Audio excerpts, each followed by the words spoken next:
In the Bible, the church is an authoritative institution that God created in order for Christians to live the Christian life.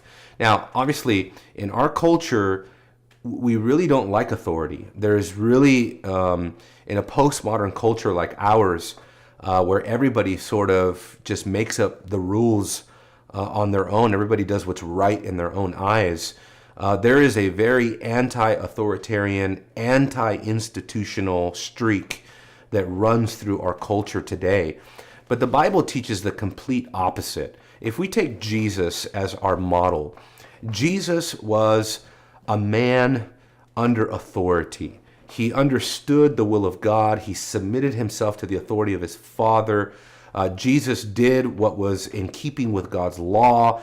Everything he did in submission to God's commandments. And so in the same way, we are called to follow in Jesus' steps. We are called to be men and women under authority. And the local church is God's authoritative institution so that believers will have a safeguard in their lives.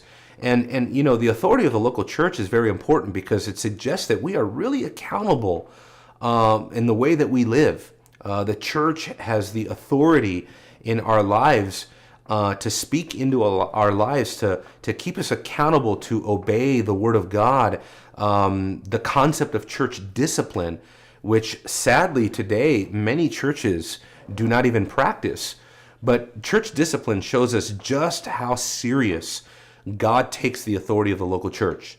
The concept, even though it's not popular, which goes really well with the theme of our website, is still true, because there are situations in which the church has to exercise that authority, and in doing so and in following God's commands, one thing we know for sure, that if we follow the authority of the local church, so long as that church is following God's commands, then we will experience the blessing of God in our lives. God will bless us spiritually tremendously because we are submitted to the authority of the local church.